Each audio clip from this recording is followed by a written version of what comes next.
વડોદરાથી સમાચાર મળી રહ્યા છે। વડોદરાના ઓસિયા મોલના ગોળમાંથી જીવાત નીકળી હોવાની ઘટના સામે આવી।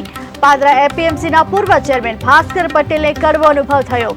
ઓસિયા મોલમાંથી ગઈકાલે ગોળની ખરીદી કરી હતી। ઘરે ગોળ ખોલીને જોતા તેમાંથી જીવાત નીકળી। ભાસ્કર પટેલે ઓસિયા મોલમાં જઈ મેનેજરને રજૂઆત કરી। અગાઉ પણ ઓસિયા મોલ વિવાદમાં આવ્યું હતું। મોલના સંચાલકો લોકોના આરોગ્ય સાથે ચેડા કરી રહ્યા છે।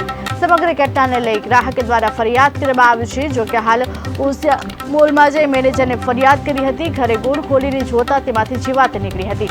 પાદરા એપીએમસીના પૂર્વ ચેરમેન ભાસ્કર પટેલે કરવો અનુભવ। ઓસિયા મોલમાંથી ગઈકાલે ગોળની ખરીદી કરી, જેમાંથી જીવાત નીકળી હોવાની ઘટના સામે આવી। ભાસ્કર પટેલે ઓસિયા મોલમાં મેનેજરને રજૂઆત કરી છે। અગાઉ પણ ઓસિયા મોલ વિવાદમાં આવી ચૂક્યું છે। મોલના સંચાલકો લોકોના આરોગ્ય સાથે ચેડા કરી રહ્યા હોય તેવી વધુ એક ઘટના સામે આવી છે। માજી એપીએમસી ચેરમેન પાદરા, હું વટપ્રદમાં નજીક જ રહું છું, લાઈન મસાલા મિલની સામે। કાલ સાંજે 5 વાગે હું મારી બેબી અમીષા 2 જણા કરિયાણું બધું લેવા આવ્યા હતા અહીંયા આગળ, અહીંયા ઓસિયા મોલમાં। એટલે ઓસિયા મોલમાંથી અમે માલ બધો ખરીદ્યો। ભાઈ માજી એપીએમસી ચેરમેન પાદરા, હું વટપ્રદમાં નજીક જ રહું છું, લાઈન મસાલા મિલની સામે।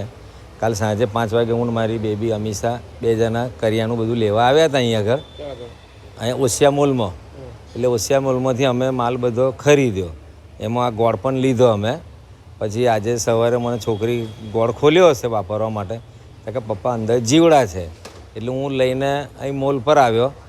મોલ પર આવ્યો એટલે મેં કહ્યું ભાઈ જીવડા છે, આવી રીતના તમે માલ આપો, તાકે અમે દરેક પેકિંગ ખોલીને જોઈએ છે કે અંદર કેવો માલ છે કેમ। તો મેં કહું તમારે ત્યાંથી માલ લીધો તમારી જવાબદારી છે, બરાબર।